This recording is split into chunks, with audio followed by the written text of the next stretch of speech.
Mesdames et messieurs, bonjour. Vous êtes sur l'élan africain et vous avez fait le bon choix. Aujourd'hui, nous voulons évoquer deux situations qui font l'actualité en Afrique. D'abord, vous savez que plusieurs chefs d'État africains, comme plusieurs chefs d'État du monde d'ailleurs, participent actuellement à l'Assemblée générale des Nations unies qui se déroule comme chaque année à New York, aux États-Unis. Nous avons suivi des allocutions des uns et des autres. Mais le discours que nous voulons évoquer aujourd'hui est le discours du président congolais Félix Antoine Tshisekedi, puisque justement ça évoque la situation encore une fois à l'est de la République démocratique du Congo, mais pas que, puisqu'il a parlé de plusieurs sujets, mais nous, ce qui nous intéresse, c'était ce qu'il allait dire, ce qu'il a dit d'ailleurs à la tribune des Nations Unies. Et puis un peu plus tard, nous allons évoquer l'actualité de l'AES, Alliance des États du Sahel, vous savez, composée de 3 pays, le Mali, le Burkina Faso et le Niger. Et ce qui est d'actualité, justement, c'est que ce lundi, les 3 États ont choisi de claquer la porte de la Cour pénale internationale qu'ils accusent d'être un instrument du néocolonialisme. Pourquoi est-ce que nous évoquons ces deux sujets en même temps? C'est qu'il y a deux visions du monde très différentes. Puisque Félix Antoine Tshisekedi, le président congolais, semble vouloir s'appuyer sur la communauté internationale pour trouver une solution durable à la crise de l'Est de son pays, où l'insécurité, évidemment, règne, comme vous le savez. Alors que, de l'autre côté du continent, en Afrique de l'Ouest, les 3 membres de l'AES choisissent plutôt de tourner le dos à ce qui est communément appelé la communauté internationale, ça veut dire en réalité le monde occidental. Puisque la Cour pénale internationale est accusée, à part l'AES, d'être à la solde des impérialistes. Et quand on parle de l'impérialisme, évidemment, il faut entendre le monde occidental, dirigé en premier lieu par les États-Unis d'Amérique. Et les Nations Unies ne font pas exception, justement, puisque l'organisation onusienne également est dominée par les États-Unis, mais par aussi d'autres pays membres permanents du Conseil de sécurité. Mais c'est les États-Unis en réalité qui font la loi dans les instances des Nations Unies. Et ça, justement, n'est pas acceptable aux yeux des membres de l'AES, le Mali, le Burkina Faso et le Niger.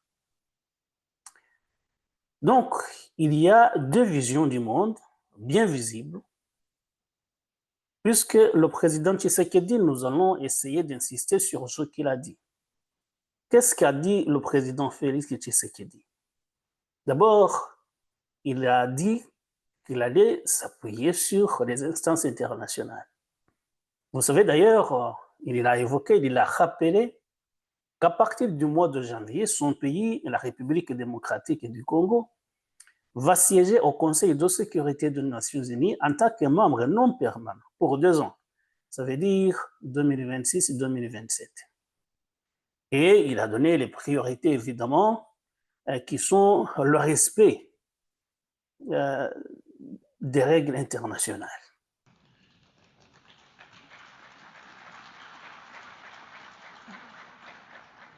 Notre participation sera résolument constructive et holistique.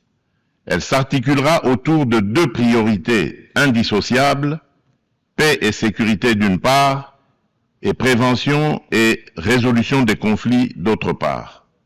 Nous entendons également contribuer activement à l'élaboration et à la mise en œuvre du nouvel agenda pour la paix afin d'apporter, à la lumière de notre potentiel et de notre expérience, une impulsion à la réforme des opérations de maintien et de consolidation de la paix, ainsi que à l'adaptation du système de sécurité collective des Nations Unies. Et il appelle les autres pays membres à respecter les règles internationales, les accords internationaux, la Charte des Nations Unies. Comme pour rappeler aux autres membres des Nations Unies, la majorité des pays du monde sont membres des États-Unis, des Nations Unies, pour leur dire, vous avez adhéré à cette Charte des Nations Unies, mais visiblement, la plupart d'entre vous ne respectez pas, ne donnez pas de la valeur à la signature que vous avez apposée à ce texte. Vous le savez évidemment, beaucoup de pays du monde militent pour leurs intérêts, passent des fois par des fourches codines en violant de façon flagrante les règles régissant l'Organisation des Nations Unies. Et d'ailleurs, parmi ces pays qui violent de façon flagrante les textes internationaux, à la tête desquels vous pouvez trouver les pays membres du Conseil de sécurité de façon permanente et qui disposent du droit de veto au sein de cette instance. Et c'est ce qu'a appelé Félix Tshisekedi. Et il a également indiqué qu'il soutient la décision, la proposition qui a été faite, que l'Afrique joue un rôle plus important au sein des instances des Nations Unies. Déjà, lui, son pays va être membre non permanent, mais il milite avec d'autres pays africains pour que justement au sein des instances des Nations Unies, on puisse trouver les pays africains. Il dit maintenant, il y a de postes pour l'Afrique de membres non permanents du Conseil de sécurité. Il faudrait encore 2 autres places, ça veut dire 4 places de membres non permanents du Conseil de sécurité des Nations Unies, mais il dit encore qu'il faudrait 2 places de membres permanents du Conseil de sécurité des Nations Unies disposant des mêmes droits et des mêmes devoirs que les autres membres permanents du Conseil de sécurité, dont le droit de veto. S'agissant de la réforme du Conseil de sécurité, mon pays réaffirme la position commune africaine telle qu'énoncée dans le consensus des Oulouini et la déclaration de Sirte. C'est-à-dire, l'Afrique doit bénéficier de 2 sièges supplémentaires dans la catégorie des membres non permanents et de 2 sièges dans celle des membres permanents avec les mêmes droits, y compris le droit de veto, les mêmes privilèges et les mêmes obligations que les membres permanents actuels. Ce sont des propos du président Félix Antoine Tshisekedi. Ça veut dire que pour lui, en réalité, si on pouvait avoir des membres africains du Conseil de sécurité des Nations Unies, ça veut dire que ce serait 4, 2 membres permanents et 4 membres non permanents, ce serait 6 en réalité, mais ça veut dire que l'Afrique pourrait jouer un rôle plus important dans la prise de décision de façon permanente. L'Afrique serait plus considérée et donc jouerait un rôle primordial dans la prise de décision concernant les affaires du monde. Permettez-moi d'en douter. Pourquoi? Parce que même quand les pays africains sont membres de cette instance, ça veut dire le Conseil de sécurité des Nations Unies, ou même d'autres membres de façon internationale, d'autres instances internationales, et les pays africains ont pris l'habitude de s'aligner sur la position des grandes puissances, à savoir les États-Unis, et les pays européens, comme la France et le Royaume-Uni. Ça veut dire même si on multipliait les places au sein du Conseil de sécurité des Nations Unies pour l'Afrique, tant que les pays africains n'auront pas décidé de s'émanciper de la tutelle des pays membres des grandes puissances de ce monde, même si on multipliait les postes au sein du Conseil de sécurité ou même au sein d'autres instances internationales, si l'Afrique n'a pas encore décidé de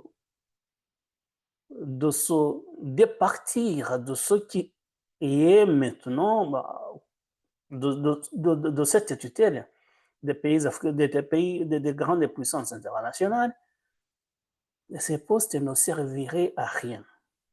On va d'ailleurs voir ce qui va se passer au mois de janvier quand la République démocratique du Congo va devenir membre non permanent du Conseil de sécurité des Nations Unies.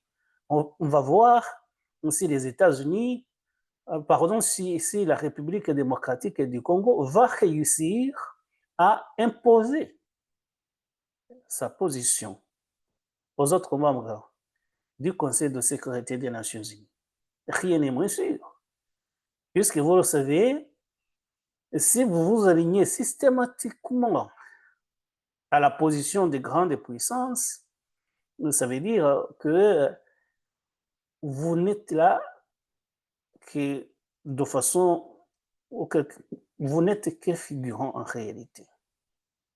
Donc, il faudrait d'abord, avant de réclamer, c'est mon point de vue, avant de réclamer les postes au sein des instances internationales, il faudrait que l'Afrique réussisse à s'émanciper, à avoir une véritable indépendance, ce qui n'est pas le cas actuellement.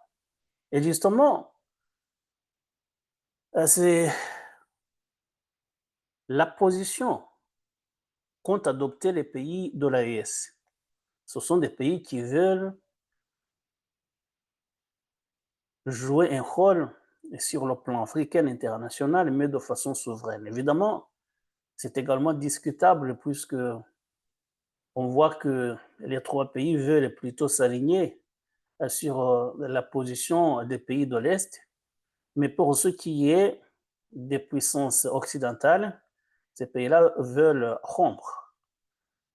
Et d'ailleurs, ils ont rompu leur lien de partenariat qui existait auparavant, puisqu'ils accusent systématiquement ces pays-là de néocolonialistes.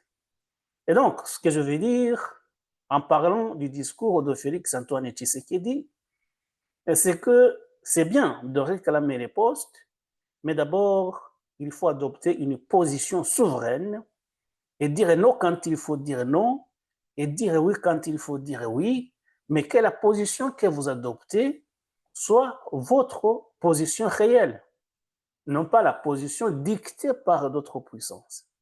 Et là, justement, ce n'est pas encore le cas. Beaucoup de pays africains suivent moutonnément les positions d'autres pays internationaux, d'autres puissances occidentales surtout. Donc, les postes, oui, mais pourquoi en faire? C'est ça la question qu'il convient de se poser. Donc, devenez indépendant, devenez souverain, et puis après, vous pourrez réclamer les postes après. Donc, je commentais maintenant la réclamation du président Antoine Tshisekedi. C'est bien sûr, de réclamer, puisqu'il y a une injustice bien palpable au sein des instances. La représentation n'a pas la même que la représentation des grandes puissances et d'autres continents comme l'Europe et les États-Unis, ou disons l'Amérique du Nord. Et donc, c'est ce que réclamait le président Félix Tshisekedi.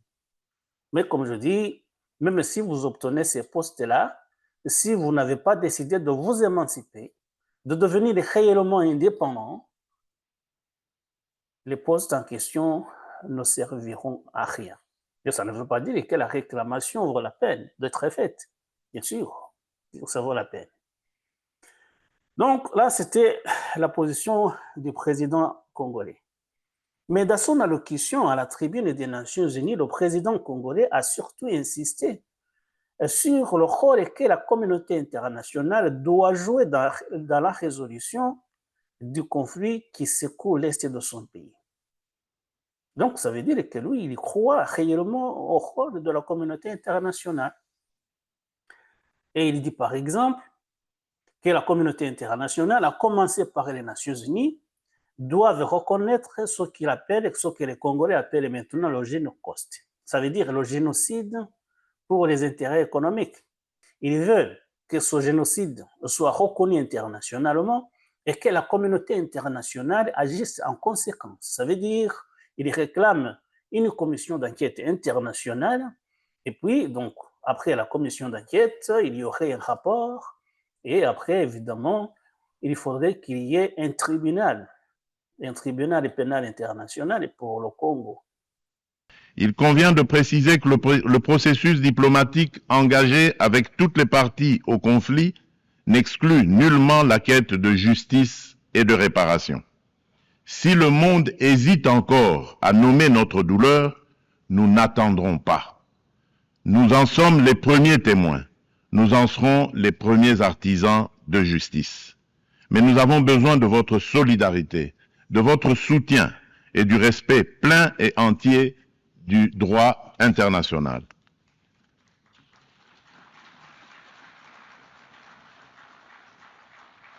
La République démocratique du Congo ne sollicite ni charité ni commisération, elle exige justice, vérité et dignité.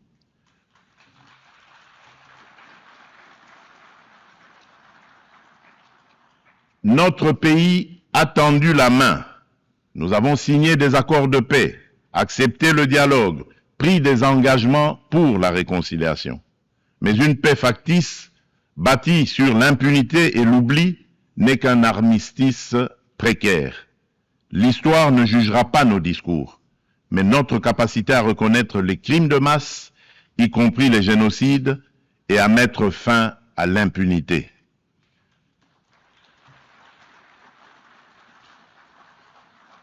Madame la Présidente, la République démocratique du Congo est un pays de vie, de richesse naturelle et de résilience humaine.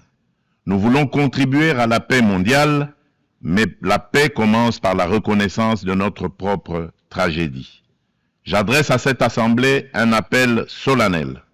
Reconnaissez le génocide congolais, soutenez notre combat pour la vérité et la justice et aidez-nous à bâtir enfin une paix durable au cœur de l'Afrique.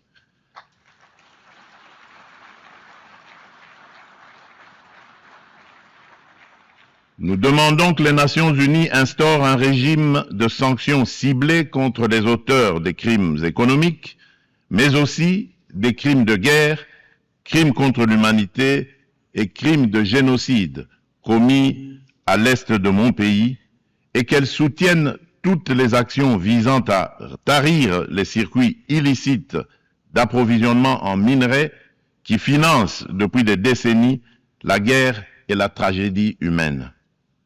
Ces actions doivent être conduites avec l'appui de l'Union africaine, des Nations unies et de nos partenaires au développement en impliquant les États limitrophes, les entreprises qui achètent et transforment ces minerais du sang, les institutions financières par lesquelles transitent les flux, ainsi que les organisations de la société civile.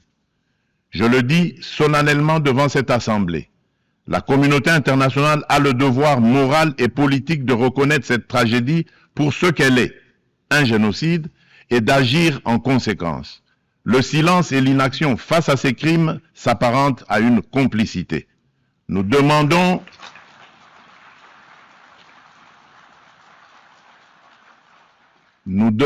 la mise en place immédiate d'une commission d'enquête internationale indépendante et dotée de moyens pour établir la vérité, rendre justice aux victimes et rompre le cycle de l'impunité qui nourrit ce drame depuis des décennies. Et quand il dit cela, justement, nous comprenons.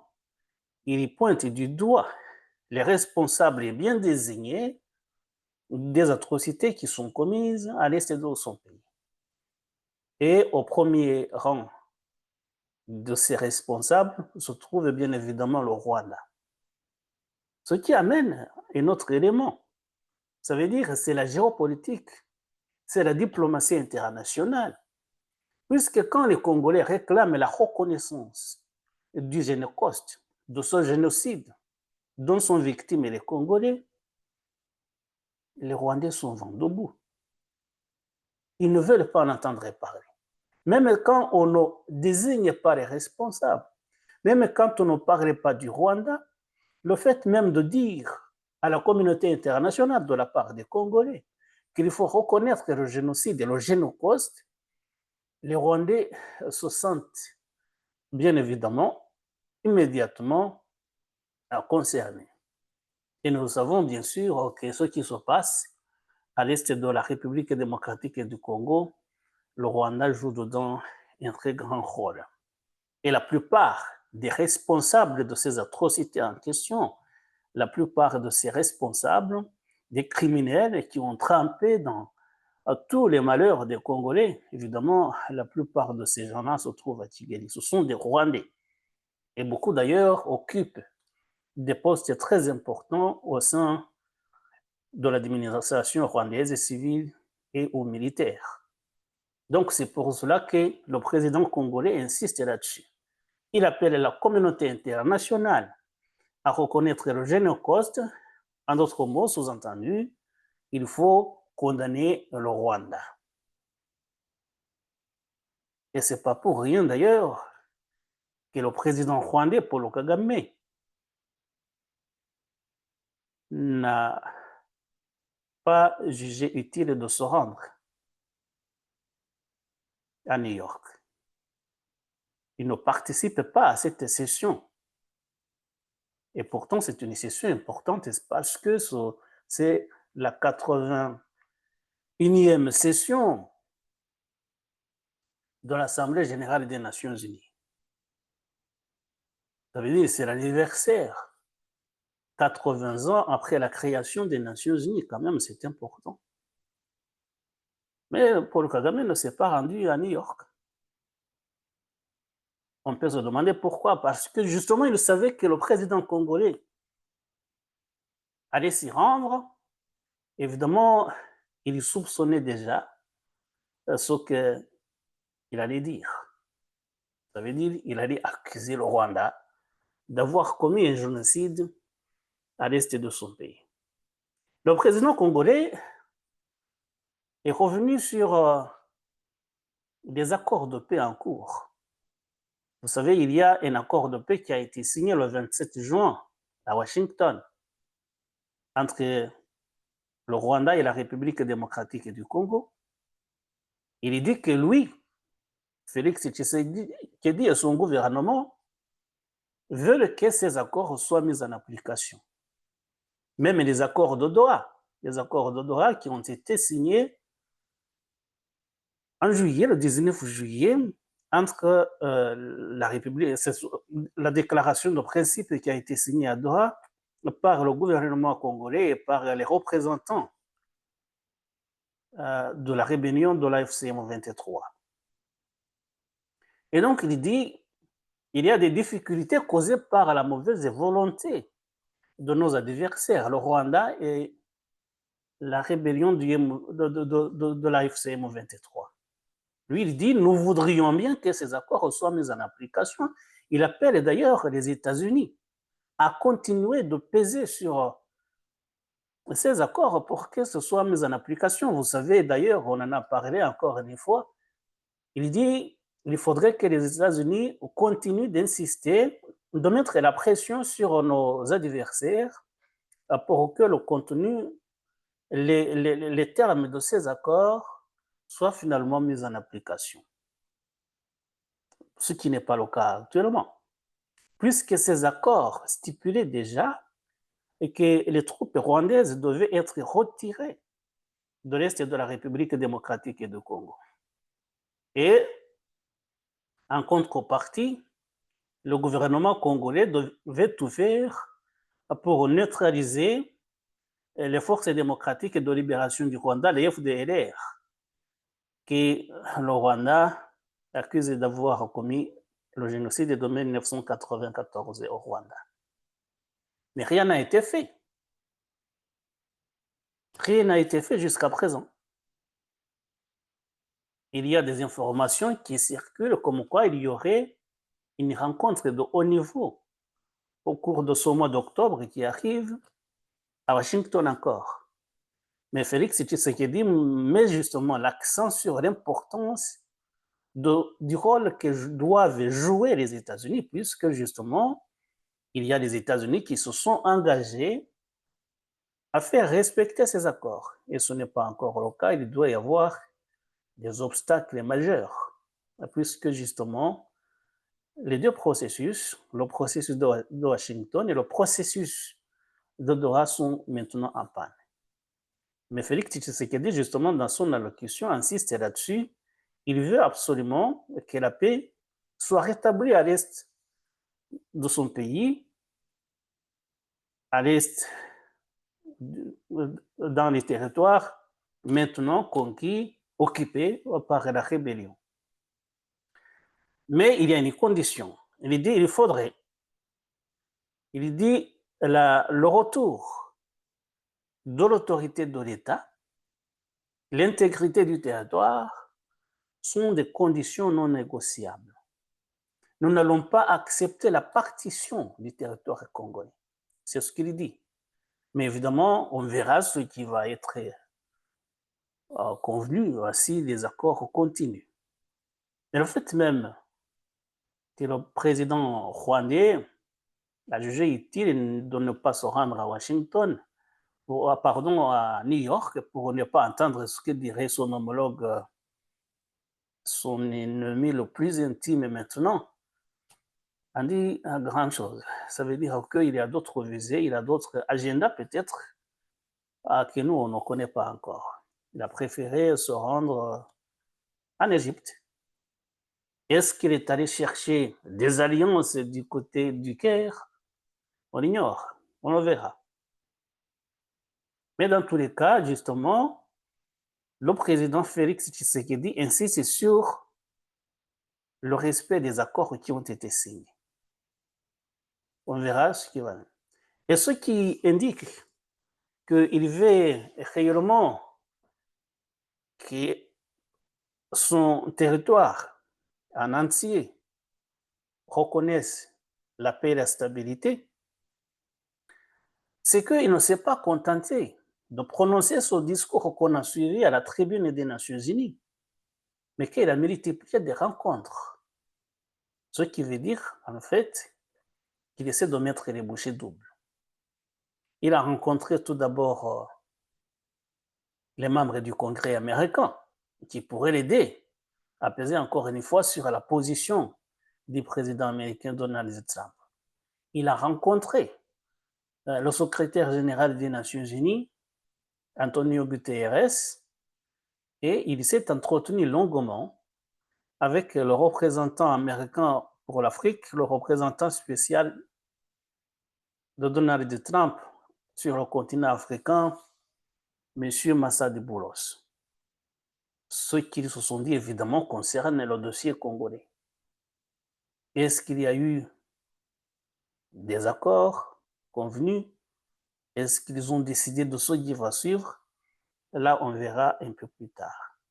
Mais ce que je voulais dire aujourd'hui, c'est que on voit que pour la résolution du conflit congolais, le président Félix Tshisekedi mise sur le rôle de la communauté internationale. Tout d'abord en insistant sur le respect des accords, mais également en réclamant la réparation des dommages qui ont été causés, bien sûr, à son pays. Donc, la reconnaissance du Génocide, la commission d'enquête internationale, et puis la mise sur pied d'un tribunal pénal international pour le Rwanda, pour la République démocratique du Congo. On verra dans l'avenir. Mais ce qui a retenu également mon attention, c'est qu'il a été longuement applaudi. Quand il disait ce qu'il convenait de faire, quand il a réclamé la justice pour son pays, il était longuement applaudi, ce qui veut dire que l'assistance soutenait ses propos, soutenait ses doléances. On verra si les instances de prise de décision de cette organisation onusienne, si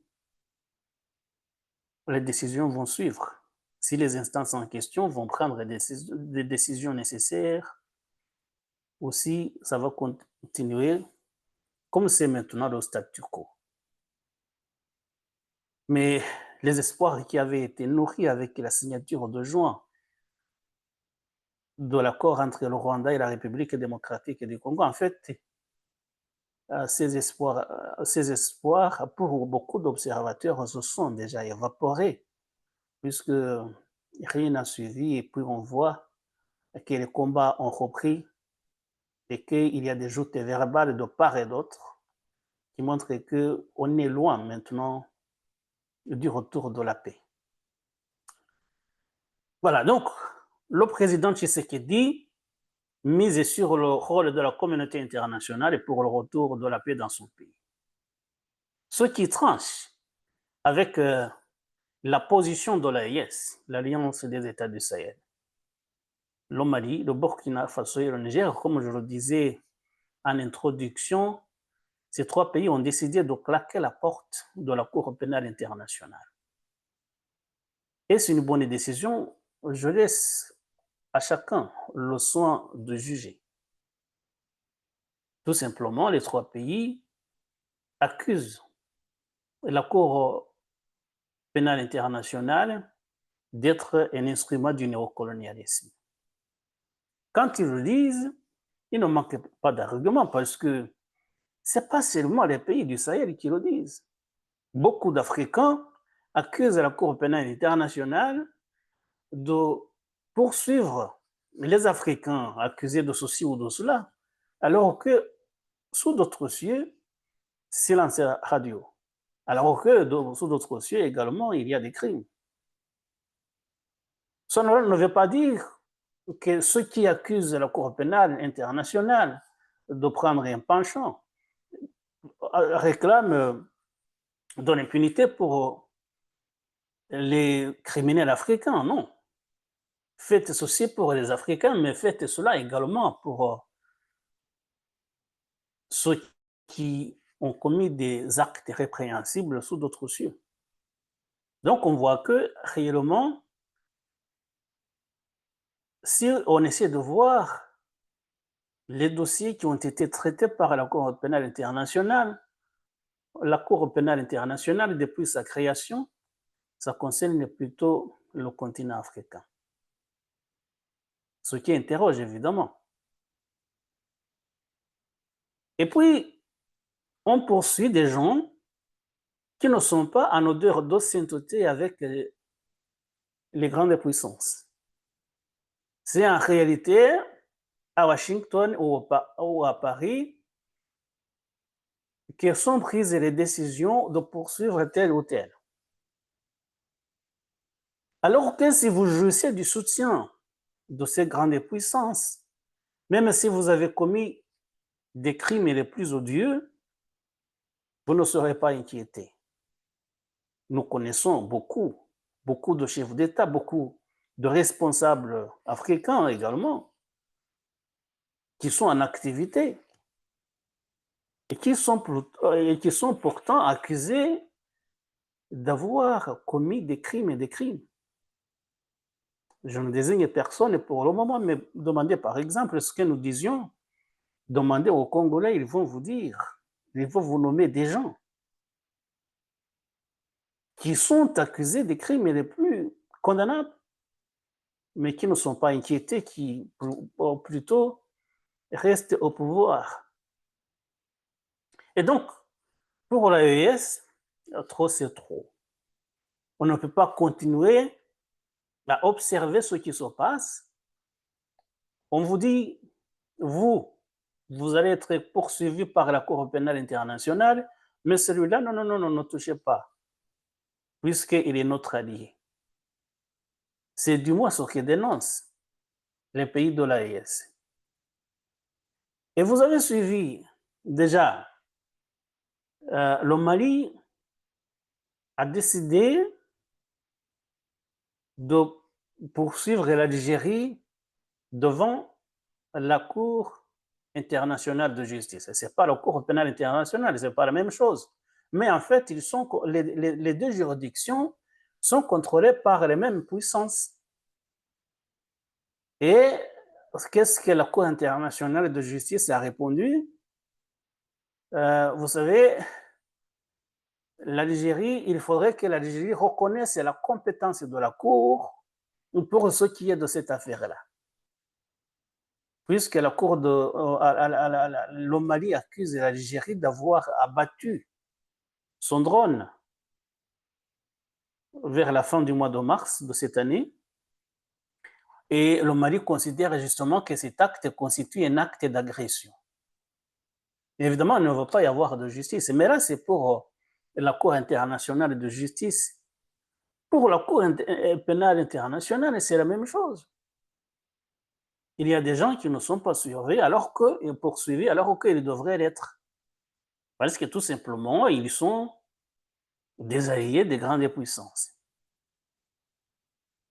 C'est ce que ne veulent pas entendre les pays de l'AES. Depuis leur adhésion au statut de Rome, les trois pays ont coopéré avec la CPI, non seulement sur le fondement des dispositions pertinentes du statut, mais également sur la base des accords et protocoles d'accord concernant les conditions d'installation et de travail de la CPI sur leur territoire. Cependant, à l'épreuve du temps, il leur a été donné de constater que cette juridiction s'est transformée en instrument de répression néocoloniale au mai de l'impérialisme, devenant ainsi l'exemple mondial d'une justice sélective. En effet, la CPI s'est montrée incapable de prendre en charge et de juger des crimes de guerre, des crimes contre l'humanité, des crimes de génocide et des crimes d'agression avérés. Pendant qu'elle a observé un mutisme inexplicable, déroutant et complaisant à l'égard des auteurs de tels crimes, elle s'acharne contre certains acteurs ne relevant pas du cercle fermé des bénéficiaires de l'impunité internationale institutionnalisée, y compris en violation de son statut. Au regard de cette situation, les gouvernements de la République, les gouvernements du Burkina Faso, de la République du Mali et de la République du Niger, formant la Confédération des États du Sahel AES, portent à la connaissance de l'opinion publique confédérale et de la communauté internationale leur décision souveraine de se retirer du statut de Rome de la Cour pénale internationale avec effet immédiat. Et puis, par après, alors, on va se poser une toute petite question. Après, qu'est-ce qui va se passer? Est-ce que ces trois pays vont créer leur propre juridiction internationale? Vous savez, l'AES est née de la crise qui était en cours entre la CEDEAO et les trois pays. Les trois pays ont claqué la porte de la CEDEAO et ils ont créé leur propre alliance, l'Alliance des États du Sahel. Est-ce qu'ils vont créer aussi une juridiction internationale ou africaine? On ne sait pas. On verra. Mais dans tous les cas, ils ont claqué la porte. Ils ne reconnaissaient plus le rôle de la communauté internationale dans la résolution des conflits. La Cour pénale internationale et le statut de Rome de l'an 2000, ces trois pays ont décidé de les dénoncer et ils ont claqué la porte. Et ça veut dire qu'aucun ressortissant de ces trois pays ne sera désormais poursuivi par cette juridiction internationale. Cette Cour pénale internationale ne va pas poursuivre les gens ressortissants des pays qui ne reconnaissent pas sa compétence. Voilà. Et donc, c'est une position bien tranchée qui va à l'encontre de la position congolaise, parce que le président Tshisekedi, lui, appelle la communauté internationale, il noue des relations, il noue des partenariats des uns des autres, il appelle la communauté internationale, les pays amis à venir l'aider à résoudre la crise à l'est du Congo, tandis que dans l'EES, les 3 membres ont décidé de prendre en main leurs affaires, de prendre leurs décisions de façon souveraine, c'est ce qu'ils disent, et ils n'ont que faire des décisions des instances internationales, de la communauté internationale. On verra. Mais tout ce qu'on sait, c'est que ces 3 pays connaissent des problèmes de sécurité et on ne sait pas si ces grandes puissances qui se sont quand même repoussées, à part les pays de l'AES, si les grandes puissances, la France, les États-Unis, le Royaume-Uni et d'autres grandes puissances qualifiées d'impérialistes ne vont pas être tentées de soutenir les rébellions qui sèment les zizanies dans 3 pays, surtout dans le nord. Vous savez, on parlait dernièrement de l'Azawad. L'Azawad contrôle de vastes territoires. Dans le nord du Mali, il y a des djihadistes du côté du Burkina Faso, il y a également des djihadistes du côté du Niger. Est-ce que les grandes puissances qui sont repoussées systématiquement par les 3 pays ne vont pas être tentées de soutenir ces rébellions? C'est une possibilité, évidemment. Tout est possible dans les relations internationales. On verra ce qui va se passer, mais tout simplement, on voulait évoquer aujourd'hui ces 2 dossiers. D'abord, l'activité intense du président Félix Tshisekedi du côté de New York, où il a prononcé un discours bien remarqué et où il a rencontré quand même des gens importants pour essayer de faire avancer le dossier des accords de paix à l'est de la République démocratique du Congo. Et puis, l'AES, les 3 pays de l'Alliance des États du Sahel, le Mali, le Burkina Faso et le Niger, qui ont décidé tout simplement de claquer la porte de la Cour pénale internationale. Et voilà, mesdames et messieurs, merci de nous avoir prêté attention. À très bientôt pour d'autres sujets. Au revoir.